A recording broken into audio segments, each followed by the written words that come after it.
2026च्या world कपमध्ये येतोय. Bharat favourite आहे यावेळेस? हो, नक्कीच. म्हणजे वन ऑफ द फेव्हरेट्स मी म्हणेन.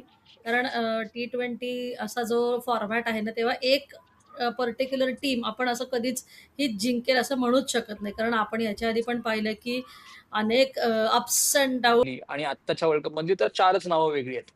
तर त्या अनुषंगाने तुम्ही प्रिपरेशनकडे कसं बघता टीमच्या?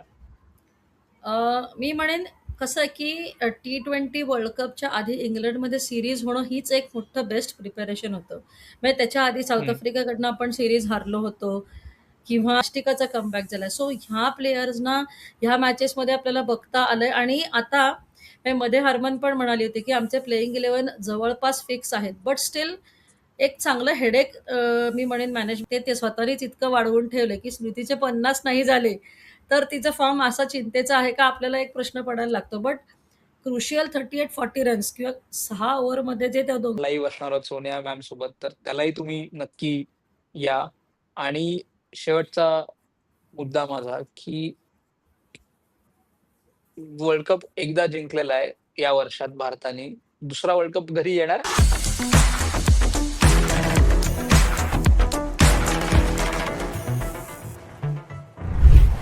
हॅलो, स्वागत आहे तुमच्या सगळ्यांचं स्पोर्ट्स कट्टावरती. मी अमोल गोखले आणि आज माझ्यासोबत आहेत भारताच्या माजी आंतरराष्ट्रीय क्रिकेटपटू सोनिया डबीर, ज्या आपल्याबरोबर महिलांचा जो विश्वचषक झाला, त्या विश्वचषकाच्या वेळी होत्या.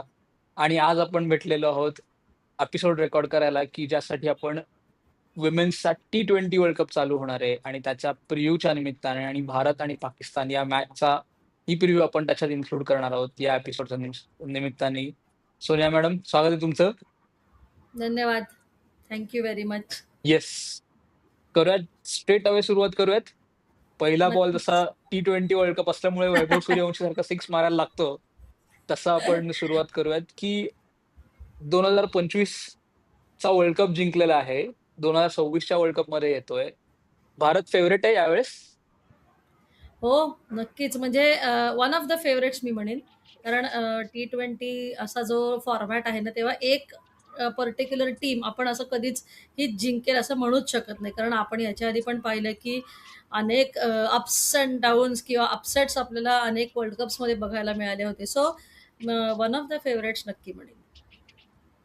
येस. आणि या सगळ्या ह्याच्यात आपण ज्यावेळी फेव्हरेट म्हणून जातो, त्याच वेळी वुमेन्सची कुठली स्पर्धा म्हटली, की ऑस्ट्रेलियाचं नाव हमखास येतं. म्हणजे तुम्ही महिलांचा कुठलाही फॉर्मॅट घ्या, पुरुषांचा कुठलाही अगदी. फॉर्मॅट घ्या, ते पिवळे जर्सीवाले येतात आणि म्हणतात, की आय-सी-सी स्पर्धा ही आमची स्पर्धा आहे.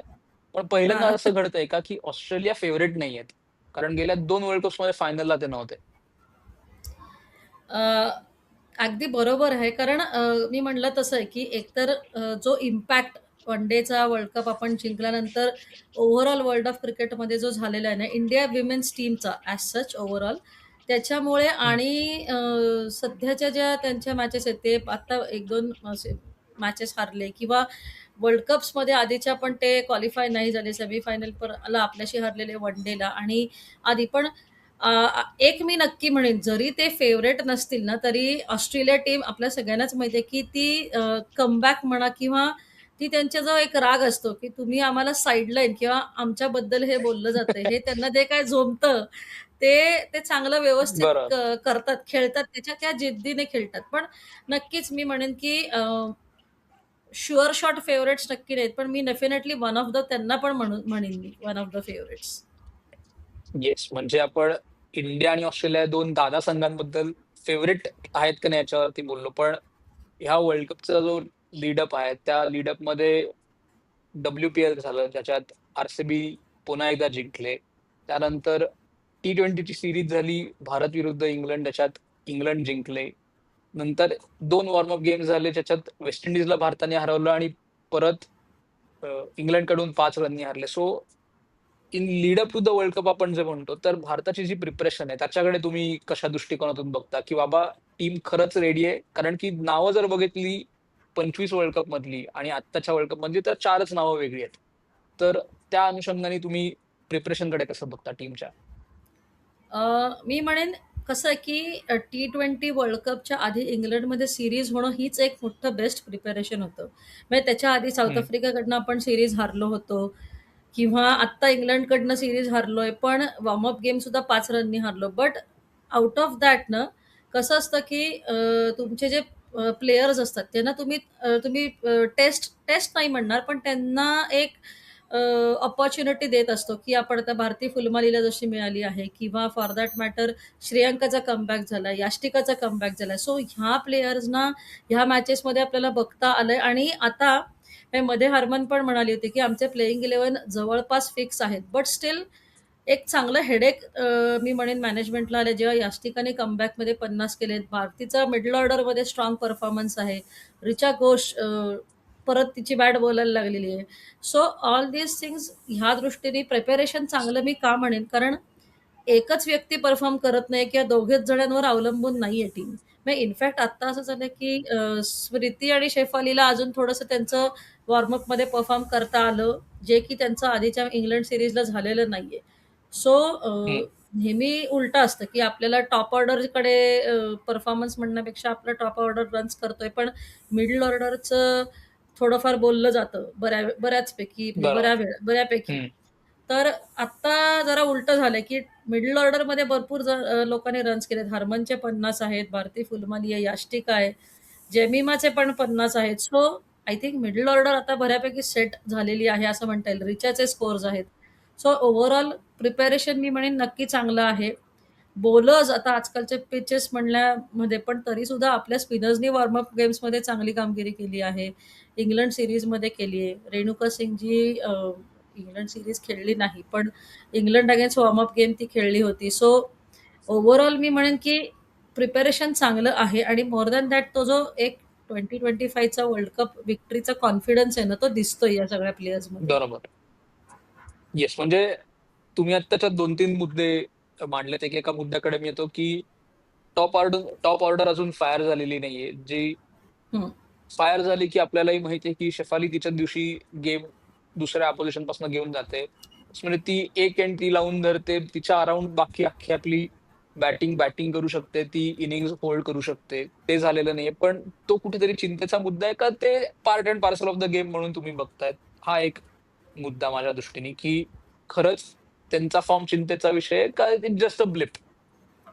नाही, आय थिंक तो चिंतेचा नक्कीच नाहीये विषय. कारण ते दोन्ही प्लेयर्स असे आहेत ना, की ते सेल्फ एनालिसिस करून म्हणजे आता लास्ट T20 सॉरी प्रॅक्टिस मॅचमधली वॉर्मअप गेमची इंग्लंड अगेन्स्टची मॅचचा स्कोर कार्ड तुम्ही बघितलं. त्या दोघींचे रन्स आहेत. आय थिंक स्मृतीचे काहीतरी हम्म. 38 आहेत आणि सो ते बरं. रन्समध्ये आलेले आहेत. पण आता काय झालं, हम्म. की त्यांच्या स्टँडर्ड म्हणा, ते स्वतःनीच इतकं वाढवून ठेवलंय, की स्मृतीचे 50 नाही झाले, तर तिचा फॉर्म असा चिंतेचा आहे का आपल्याला एक प्रश्न पडायला लागतो. बट क्रुशियल 38-40 रन्स किंवा 6 ओव्हरमध्ये जे त्या दोघींचे रन्स असतात हम्म. ना, ते जास्ती इम्पॉर्टंट आहेत. हम्म. मग त्याच्यामध्ये जर एखादी विकेट दोघींपैकी जाते कधी-कधी, तर दॅट इज म्हणजे मला नाही वाटत, की चिंतेचं काही कारण आहे. राईट. तो एक मुद्दा झाला. त्यानंतर तुम्ही दुसरा मुद्दा म्हटलात, की 2025चा जो विक्ट्री आहे, त्याचं अपेक्षांचं ओझं कसं नाही करू नाही द्यायचं. कारण की ज्यावेळी आपण एक वर्ल्ड कप जिंकून आलोय, म्हणजे जे काही ॲड कॅम्पेन्स केले गेले मेन्सच्या वर्ल्ड कपच्या अराउंड, की एक वर्ल्ड कप घरीच आहे, दुसराही घरीच आणायचा आहे. आता परत तसं झालेलं आहे, की मेन्सनी एक वर्ल्ड कप घेऊन आलेले आहेत वर्षाच्या मार्चमध्ये. आता परत कॅम्पेन चालू होईल, की एक वर्ल्ड कप आहे, दुसरा वर्ल्ड कप आहे, आता तिसरा घेऊन यायचा आहे. तर त्याचा कुठेतरी प्रेशर असेल का? त्या प्रेशर बरोबर पण कसं डील करायचं मग? कोच म्हणून अमोल मुजुमदारचा ह्याच्यात मला काय रोल असेल आणि तो कशाप्रकारे टॅकल करायला याला? एक नक्की आहे. म्हणजे कसं असतं ना, की जेव्हा आपण जिंकतो ना, तेव्हा एक अजून एक ट्रॉफी हं. जिंकण्याचं प्रेशर पण असतं. पण त्याच्याकडे बघायला गेलं तर ती एक रिस्पॉन्सिबिलिटी किंवा एक अपॉर्च्युनिटी म्हणून बघता येईल, की येस आपल्याकडे लोकं ह्या दृष्टीने बघत आहेत, कारण आपल्याकडे ती कपॅसिटी आहे. आपल्या टीमच्याकडे ती राइट. जिद्द आहे आणि आता एक जिंकल्यानंतर तो कॉन्फिडन्स आलेला आहे. म्हणजे आपण म्हणतो ना, की म्हणजे हं. आता इंटरव्ह्यूज बरेच बघतो आपण प्लेयर्सचे, स्मृती असू देत म्हणा और हं. हरमन और एनी प्लेयर. त्यांच्या हं. बॉडी लँग्वेजमधनं ते दिसतंय, की त्यांना प्रेशर नाहीये, पण they are enjoying this added responsibility, की तुम्हाला हा पण जिंकायचा आहे. करेक्ट. आणि तो कॉन्फिडन्स आणि तो काय म्हणूयात आपण त्यांचा अप्रोच अतिशय चांगला आहे या गोइंग इंटू बरोबर. This T20 world right. म्हणजे अमोल मुजुमदार आपल्याकडे स्पोर्ट्स कट्टावरती येऊन गेले आहेत. त्यांचाही एपिसोड तुम्ही बघा, की त्यांना त्यांच्या गुरूंकडनं कशी शिकवण मिळाली आहे, हे मिळालंय. त्यामुळे अर्थातच अमोल मुजुमदारची पण इच्छा असेल, की खेळाडू म्हणून जरी वर्ल्ड कप उंचावला नाही, तरी कोच म्हणून तो परत एकदा वर्ल्ड कप उंचवायची त्यांची इच्छा असेल. पण जो प्रश्न आपल्याला ओडीआय वर्ल्ड कपच्या तेव्हा होता, की जेमिमा रॉड्रिक्स नक्की कुठे बॅटिंग करणार? आता भारती फुलमालीनी परत चांगली कामगिरी केली आहे. ती फ्लेक्सिबिलिटी आली आहे. त्याच्यानंतर यत्सिकानी परत नंबर 3 ला बॅटिंग केलेली आहे. सो ही जी फ्लेक्सिबिलिटी मिडल ऑर्डरमध्ये लागते, त्याच्यात ती फ्लेक्सिबिलिटी उपयोगी येईल का ती अनसर्टन्टी असण्याचा कुठेतरी डबल एज स्वॉर्ड पण होईल? नाही, ती फ्लेक्सिबिलिटी उपयोगाला येईल कारण ते हेडेक चांगलं असतं जेव्हा लोकं रन्स करत असतात. तुमच्याकडे परफॉर्मन्स करणारे हं, प्लेयर्स जर अवेलेबल असतील ना, तर that is a very good headache. आणि जसं आत्ता आधीच्या काही मॅचेसमध्ये आपण बघितलं, की त्यांनी यास्टिकाला 3 नंबरला हं. पाठवलं आणि त्याच्यानंतर जेमिमा बरोबर. आली किंवा हरमन जेमिमा नंतर आली. So in a way correct. त्यांच्याकडे आता ऑप्शन आहे, की तुम्ही लेफ्टीला रिप्लेस करायला यास्टिका हं, आहे आणि राइटीला रिप्लेस करायला जेमिमा आहे. सो हा एक ऑप्शन पण त्यांच्याकडे आहे. In case they want. आणि सी मी तुला सांगू का खरं तर, की T20 म्हणलं ना, की एक फिक्स हं. बॅटिंग ऑर्डर कधीच नसू शकते. कारण आता आपल्याकडे प्लेयर्स ऋचा बरोबर. घोष सारखे प्लेयर्स आहेत, भारतीसारखे प्लेयर्स आहेत. सो जर स्प्रिती आणि शेफाली यांचा स्टँड आपण धरून चालू 8-9 ओव्हरपर्यंत राहिला. देन यू कॅन हॅव हं. Harman at number 3 also. हा एक ऑप्शन त्यांच्याकडे आहेच. किंवा ऋचा घोषला पण वर पाठवू शकतात. सो फ्लेक्सिबिलिटी असलेली कायम बरी आणि ती आता फॉर्च्युनेटली आपल्याकडे आहे. राइट. आणि कुठली वर्ल्ड कप स्पर्धा म्हटली, की कधी असं दिसून येतं, की सुरुवातीला हरमनच्या बॅटनी हव्या तेवढ्या रन झालेल्या नसतात. मग कोणाची तरी लेखणी चालू होते, की "अरे, प्रीतचा फॉर्म नाहीये. मॅच आपण हारली आहे." कॅप्टन्सीवरती मग कुठेतरी प्रश्नचिन्ह येतं. तर ह्या सगळ्याकडे हरमनप्रीत कौर कसं बघेल आणि कदाचित ही तिची शेवटची T20 स्पर्धा असेल ना किंवा शेवटचा वर्ल्ड कप ठरेल का? कारण गेले 4-5 वर्ल्ड कप तिने आपल्याला लीड केलेलं आहे. सो त्या हां. दृष्टीने तिला ते एक हे असेल, की हाय वरती संपवायचा? करंटली एक इंटरव्ह्यू बघितला होता. त्याच्यात हा तिला प्रश्न विचारला गेला, की "is this going to be your last world cup?" तर तिने खूप छान उत्तर दिलं, की "do you want me to retire?" तर त्याला नो म्हणून उत्तर आलं. तर तिने विचारलं, "मग का विचारतोय?" सो आय थिंक ह्याच्यातनं हरमनने क्लिअर केलं, की हा लास्ट वर्ल्ड कप नसावा. But of course you never know about the future. But मी म्हणेन, की हरमन अशी आहे ना, की ती आपण बघितलं असेल, तू जसं बरोबर म्हणालास, की ती थोडंसं वेळ घेऊन खेळते. की तिच्या रनसुद्धा माहिती असं पीक होत जाते. सो फॉर्च्युनेटली इंग्लंड सीरीज जी आधी होती, त्याच्यात तिचं रन्सचं हं, पीक सुरू झालेलं आहे आणि आय एम शुअर की तो कंटिन्यू करेल. ती coming into this world cup तो आता इंग्लंड सीरीज काही फार दिवसांपूर्वी असं खूप दिवस झालेले नाहीयेत. सो त्या इंग्लंड सीरीजचा आणि वॉर्मअप गेमचा फ्लो हरमन कंटिन्यू करेल. राइट. कारण इट इज आणि नॉट नेसेसरी की हरमन हां, हरमनचे 50च झाले पाहिजेत. ते क्विक फायर 35 रन जरी बरोबर. हरमननी केले ना 16-17 बॉलमध्ये, त्याचा हं, इम्पॅक्ट खूप चांगला असतो आणि तो इम्पॅक्टच त्या बरोबर. सिच्युएशनमध्ये गरजेचा असतो. आणि परत वर्ल्ड कप अशा ठिकाणी आहे, की जिथे तिच्या खूप चांगल्या आठवणी आहेत. म्हणजे जे 171 तिने ऑस्ट्रेलियाच्या अगेन्स्ट 2017 सेमीफायनलमध्ये केले. कदाचित ॲज अ प्लेयर म्हणून मला हा कायम प्रश्न पडतो सायकॉलॉजिकली, की एखाद्या ठिकाणी ज्यावेळी आपण परत जातो, की "अरे, या ग्राउंडवरती मी 170 रन केल्या होत्या किंवा या ग्राउंडवरती मी चांगलं केलं होतं." तो कुठेतरी आपोआप सायकॉलॉजिकली फरक पडतो, की आपलं कामगिरी सुधारते त्याच्याने, की आपोआप छान कामगिरी केली जाते. असं होतं सायकॉलॉजिकली? होऊच शकतं. कारण पॉझिटिव्ह वाइब्स असतात ना, त्या पॉझिटिव्ह मेमरीज असतात आपल्या, की आता 171 ऑस्ट्रेलिया अगेन्स्ट आणि फॉर दॅट मॅटर अजून एक गोष्ट हरमनची आहे, की तिने डेब्यू पण इंग्लंडमध्ये केलेला आहे. सो ती एक अजून एक गोष्ट आहे, की तिचा डेब्यू इंग्लंडमध्ये त्याच्यानंतर इफ भारताचा जो वर्ल्ड कप रिझल्ट असेल, जर तिने जिंकला, तर लॉर्ड्सवरती वर्ल्ड कप पण उचलेल. सो ज्या कंट्रीमध्ये डेब्यू होतोय, तिथेच आपण वर्ल्ड कप जिंकतोय.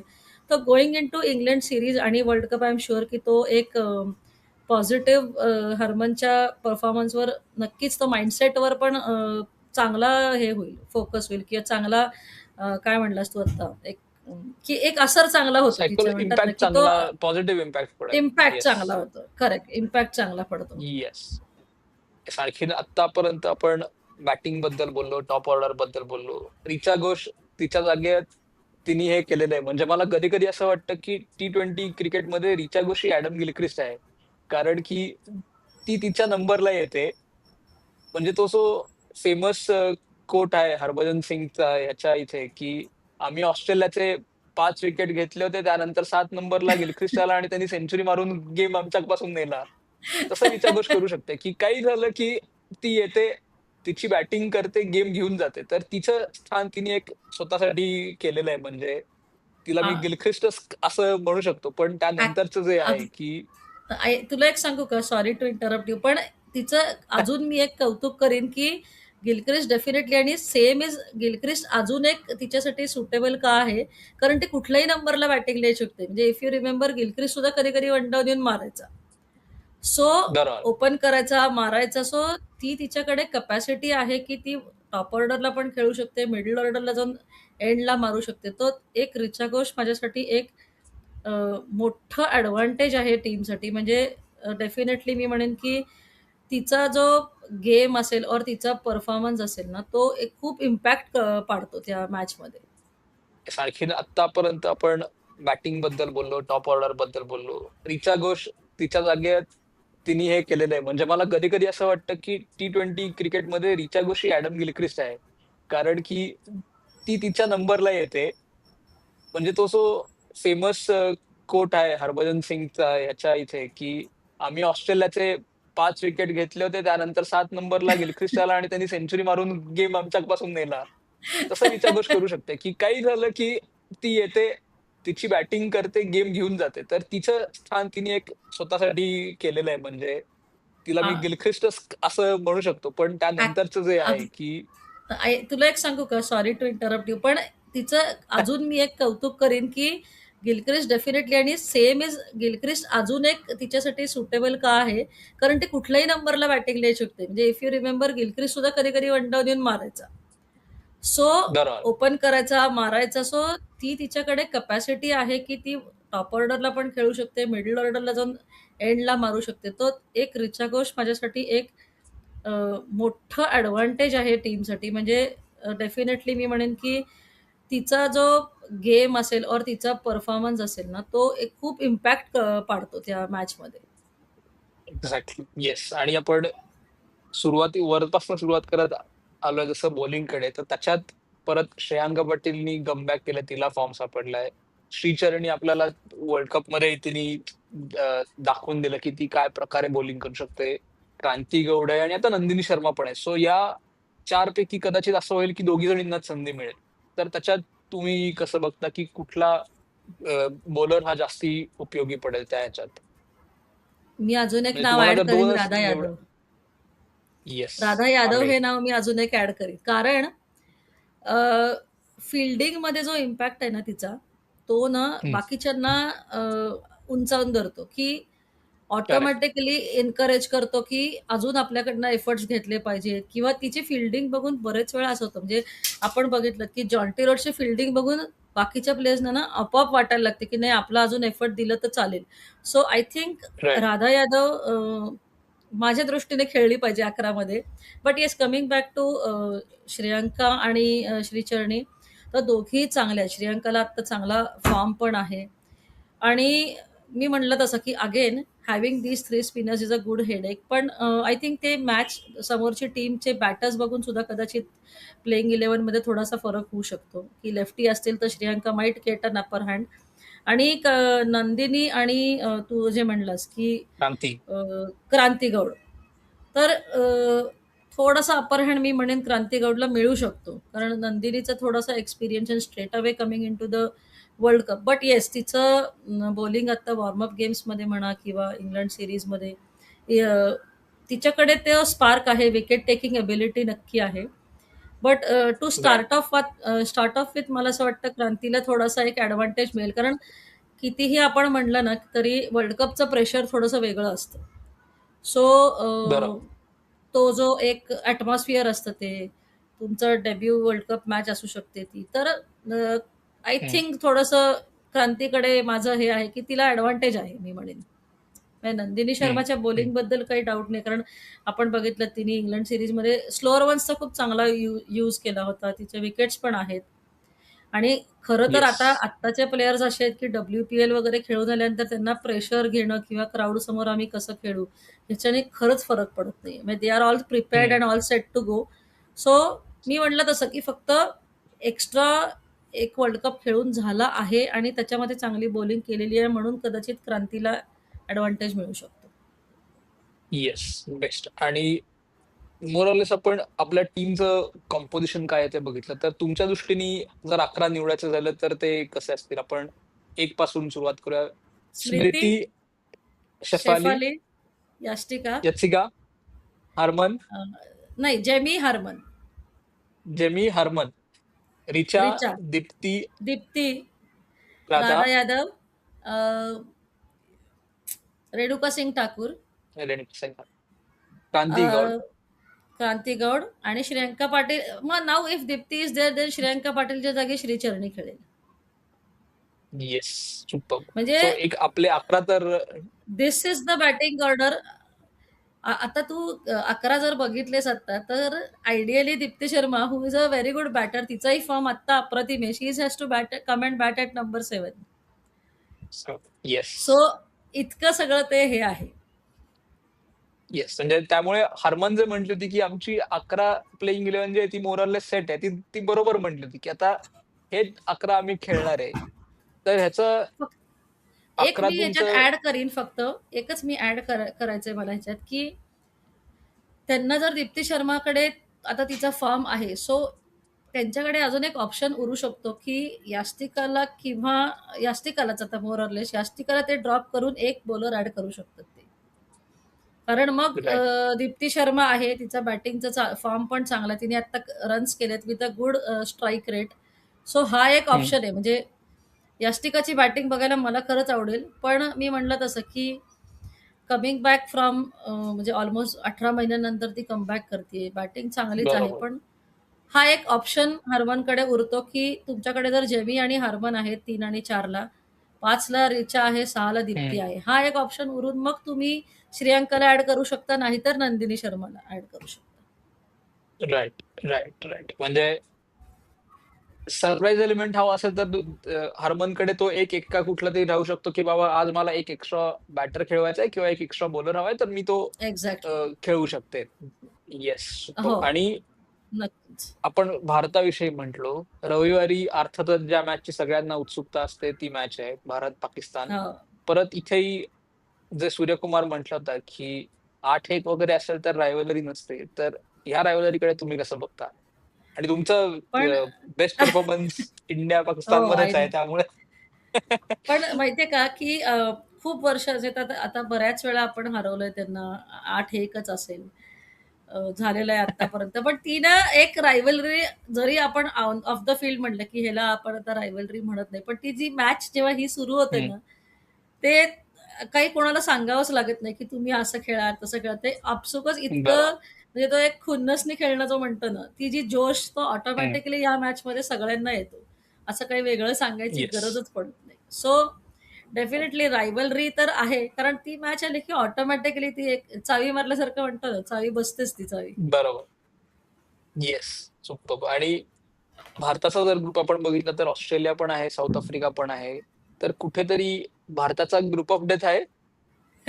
आता 2025 मध्ये सगळ्यांना खेळून हारून आणि मग जिंकवल्यानंतर आय डोंट थिंक, मी म्हटलं तसं, की T20 हा फॉर्मॅटच असा आहे ना, की यू नेव्हर नो, की कोण त्या दिवशी ॲक्चुअली तुम्ही तुमच्या मॅचच्या दिवशी जे चांगलं खेळेल ना, त्या दिवशी तो विनर असतो. To be very honest. कारण राइट. याच्या आधी असे अपसेट्स पाहिलेले आहेत. म्हणजे अनफॉर्च्युनेटली मी हे बोलतेय, की मी खेळत असताना सुद्धा आम्ही श्रीलंकाकडनं हरलो आणि बाकी इट वॉज लाइक श्रीलंका सगळ्यांच्या अगेन्स्ट हरलो होतो. So that was the day, की आम्ही नाही चांगलं खेळलो. सो ते बरोबर. असं आहे. अनफॉर्च्युनेट होतं ते. But this is the format आणि त्याची ही मजा आहे मी म्हणेन, की you yes. Never know. You cannot predict sure winner in T20. Right, right. आणि हं. मग तुमचे जर का 4 सेमी निवडायचे झाले, तर ते 4 सेमी कोण असतील? आई गं! मी म्हणलं it is a very unpredictable game. पण डेफिनेटली म्हणजे मला आत्ता जे काय चालू आहे त्याच्यामध्ये I think India, Australia, England आणि न्यूझीलंड. मी South Africa I don't know somehow मला नाही वाटत आहे त्यावेळेस ते वन डे मध्ये वाटत होते. बट इथे आय डोंट नो. बरोबर. हं. येस. म्हणजे असं ओके. 50-50 आहे आणि बिटवीन साऊथ आफ्रिका आणि न्यूझीलंड. राइट. बेस्ट. म्हणजे आमचे 4 आम्ही तुम्हाला सांगितलेले आहेत. तुमचे स्पोर्ट्स कट्टावरती तुम्ही सांगा तुमचे वर्ल्ड कपचे सेमीफायनलिस्ट कोण असतील? आणि मुख्य प्रश्न आता माझा फॅन म्हणून आहे, की आपण ज्यावेळी एपिसोड रेकॉर्ड करतोय, तेव्हा फुटबॉल वर्ल्ड कप चालू झालेला आहे. त्यानंतर जून महिन्याच्या अखेरीस एक 15 वर्षाचा छोटासा एक मुलगा आहे तिकडे, जो कुठलाही बॉलर असेल समोर त्याला पहिल्या बॉलला सिक्स मारतोय. त्याच्या डेब्यूचं अँटिसिपेशन लोकांना असेल. तर कुठेतरी फॅन म्हणून हा वर्ल्ड कप झाकळला जाण्याची किती शक्यता आहे? म्हणजे ज्या विंडोमध्ये तो आहे, फिफा वर्ल्ड कप प्लस इंडियाची मी सीरीज अजून त्याच्यात एक वैभव ऍड करू सूर्यवंशी का? डेब्यू करणार आहे. अजून हां, एक ऍड करते. अजून एक 2 हां. गोष्टी ऍड करते ह्याच्यात. ह्याच्यामध्ये आता मुलींची इंडिया ए ची सीरीज चालू होतीये आणि अंडर 19 मुलींची इंडियाची सीरीज पण चालू होतीये जूनमध्ये. So women's cricket right. जास्ती आहे. बट आय एम शुअर की आय थिंक फिफा आणि women's world cup hand in hand will go hand in hand. असं झालं तर फॉर्च्युनेटली अगदीच सोने पे टायमिंग्स सुहागा. वेगळे आहेत त्यामुळे काय हरकत हो. नाही. चांगलं बरं. हो, म्हणजे संध्याकाळी 7 वाजता भारताच्या मॅचेस चालू होणार आहेत.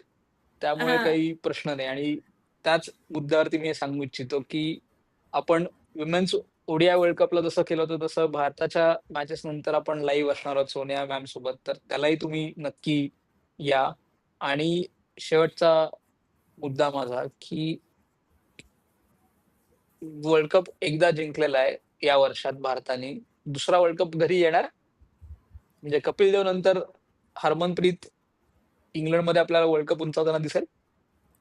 वाटतंय जसा कॉन्फिडन्स आहे प्लेयर्सचा. पण मी म्हणलं ना, इट इज व्हेरी डिफिकल्ट की T20मध्ये एक शुअर विनर की कसं आहे वन डेला आपण बोलू शकतो. स्टिल आपल्या म्हणजे वन डेच्या वेळेस आपण बघितलं की सलग 3 मॅचेस हरल्यानंतर जो काय कमबॅक केला, त्याच्यानंतर येस. परत सीरीज आपण T20 सीरीज 2 T20 सीरीज हारलो आहे. पण मीनवाईल आपण ऑस्ट्रेलियाला पण T20 सीरीजमध्ये हरवलं आहे. सो हे इतकं वर-खाली रोलर कोस्टर होतंय. बट त्याची ती मजा आहे, की या रोलर कोस्टर नंतर जर आपण जिंकलो, तर that will be icing on cake. Superb! Best. तर हा होता आपला स्पोर्ट्स कट्टाचा women's T20 world cup preview episode. तुम्हाला हा भाग कसा वाटला हे आम्हाला नक्की सांगा. जर तुम्ही स्पोर्ट्स कट्टाचे सदस्य नसाल, तर आमच्या YouTube प्रोफाईलवरती जाऊन जॉइन हा ऑप्शन क्लिक करा, जेणेकरून तुम्ही स्पोर्ट्स कट्टाचे मेंबर्स व्हाल. जिथे आम्ही मेंबर्स ओन्ली लाईव्ह करतो, एक्सक्लुसिव्ह कंटेंट असतो, तो तुम्हाला बघता येईल. स्पोर्ट्स कट्टाला जर सबस्क्राईब केलं नसेल, तर ते तुम्ही नक्की करा. हा भाग आम्हाला कसा वाटला ते आम्हाला सांगा. आणि सोनिया मॅम, तुम्ही आलात त्याबद्दल तुमचे खूप खूप आभार पुन्हा एकदा आणि नाही. लवकरच रविवारी रात्री आपण इंडियाच्या मॅच नंतर येस. पुन्हा भेटूच आहोत. नक्की, नक्की. आणि तुम्हाला वर्ल्ड कपसाठी स्पोर्ट्स कट्टावर काय कंटेंट बघायला आवडेल तेही आम्हाला सांगा. आत्ता मात्र आम्ही थांबतो. तुम्ही मात्र ऐकत राहा, बघत राहा आणि आमची वाट पाहत राहा. धन्यवाद. थँक